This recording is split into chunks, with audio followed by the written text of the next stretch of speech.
महिला सांसद है बैठने की।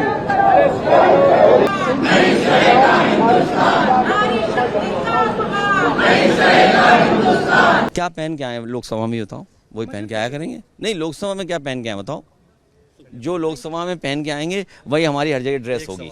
आप ये देखिए कि कल माननीय सांसद डिंपल यादव जी जो एक धर्म स्थल पर गई, मस्जिद में गई, उसके बाद एक शख्स ने जितनी अभद्र टिप्पणी उन पर करी है, उसके बाद मैं पूछना चाहती हूँ कि पूरा का पूरा विपक्ष मौन क्यों साधे हुए है। मैं पूछना चाहती हूँ कि माननीय सांसद डिंपल यादव जी की जो स्वयं की पार्टी है सपा, वो चुप्पी क्यों साधे हैं। उनके पतिदेव ने आकर इस बयान का खंडन क्यों नहीं करा। संस्कृत में कहा जाता है मौनम स्वीकृति लक्षणम। मैं पूछना चाहती हूँ, क्या आपकी तुष्टिकरण की राजनीति एक महिला सांसद की डिग्निटी, उनके सम्मान से बढ़कर हो गई है क्या। एनडीए का पूरा घटक दल यहाँ पर आज खड़ा था आवाज उठाने के लिए। हम हर नारी के सम्मान के लिए खड़े रहेंगे, चाहे वो विपक्ष की सांसद ही क्यों ना हो। जिस तरीके से एक महिला सांसद को बदनाम किया गया, एक सांप्रदायिकता के आधार पे, ये बिल्कुल गलत है और इसके खिलाफ हम लोग अपना आवाज उठा रहे। पार्टी की कोई भी विचारधारा हो, राजनीतिक स्तर पर हमारी अलग विचारधारा हो, पर हमको लगता है कि महिलाओं को अपने सम्मान के लिए एकजुट रहना चाहिए। और सबसे ज्यादा शर्म की बात है कि अखिलेश यादव जी ने अपनी राजनीति को, अपनी सियासत को बचाने के लिए अपनी पत्नी के लिए भी उन्होंने आवाज नहीं उठाया। जिस तरीके से शायद रजनी जी ने डिंपल यादव जी के बारे में बोला है, वो बिल्कुल भी एक्सेप्टेबल नहीं है और उसके खिलाफ हम लोग अपनी आवाज उठा रहे हैं। जिस तरह से बयान आया है, समाजवादी पार्टी चूंकि समर्थन नहीं कर रही है, कोई वक्तव्य नहीं दे, इसलिए एनडीए के सांसद उनके समर्थन में आए हैं। नहीं, अब समाजवादी पार्टी क्यों नहीं कर रही है ये तो पता नहीं, क्योंकि उनकी राजनीति ऐसी है ना। अगर वो इसके खिलाफ आवाज उठाएंगे तो उनकी राजनीति क्या बचेगी। उनकी राजनीति पूरे की पूरी तुष्टीकरण की राजनीति है। अब अगर वो अपनी ही लीडर के लिए आवाज उठाएंगे, उसमें भी अगर उनका वोट बैंक डैमेज हो जाएगा, तो आप समझिए कि अपने नेता के लिए भी ये लोग आवाज उठाने को तैयार नहीं है। इसीलिए एनडीए हमेशा नारी सम्मान में है, वो किसी भी राजनीतिक विचारधारा के हो। नारी का सम्मान सर्वश्रेष्ठ है और नारी का सम्मान के लिए एनडीए हमेशा खड़ा है। नहीं, जिस तरीके से एक महिला सांसद को बदनाम किया गया, एक सांप्रदायिकता के आधार पे, ये बिल्कुल गलत है और इसके खिलाफ हम लोग अपना आवाज उठा रहे। पार्टी की कोई भी विचारधारा हो, राजनीतिक स्तर पर हमारी अलग विचारधारा हो, पर हमको लगता है कि महिलाओं को अपने सम्मान के लिए एकजुट रहना चाहिए। और सबसे ज्यादा शर्म की बात है कि अखिलेश यादव जी ने अपनी राजनीति को, अपनी सियासत को बचाने के लिए अपनी पत्नी के लिए भी उन्होंने आवाज नहीं उठाया। जिस तरीके से शायद रजनी जी ने डिंपल यादव जी के बारे में बोला है, वो बिल्कुल भी एक्सेप्टेबल नहीं है और उसके खिलाफ हम लोग अपनी आवाज उठा रहे हैं। जिस तरह से बयान आया है, समाजवादी पार्टी चूंकि समर्थन नहीं कर रही है, कोई वक्तव्य नहीं दे, इसलिए एनडीए के सांसद उनके समर्थन में आए हैं। नहीं, अब समाजवादी पार्टी क्यों नहीं कर रही है ये तो पता नहीं, क्योंकि उनकी राजनीति ऐसी है ना। अगर वो इसके खिलाफ आवाज उठाएंगे तो उनकी राजनीति क्या बचेगी। उनकी राजनीति पूरे की पूरी तुष्टीकरण की राजनीति है।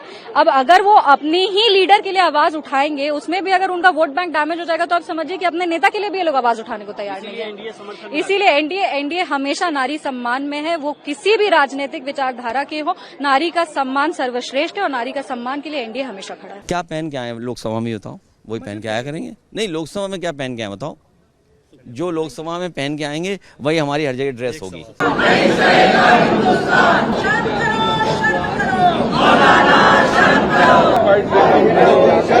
महिला सांसद है बैठने की।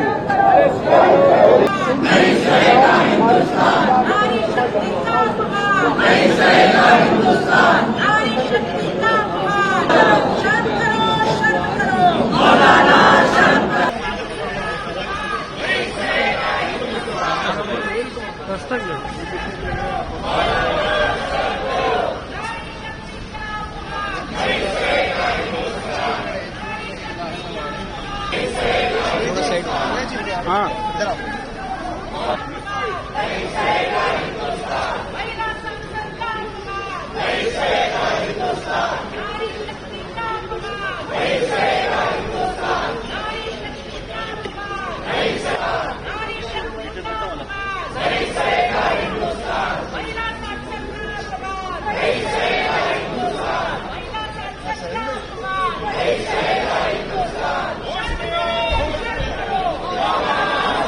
महिलाओं को लेकर के प्रोटेस्ट कर रही है, क्या कहेंगे आप? सरकार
लाइए चिप लाइए,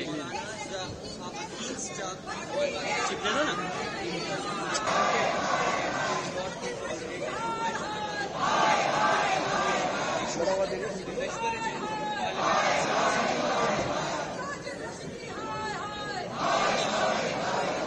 इस वक्त हम संसद भवन की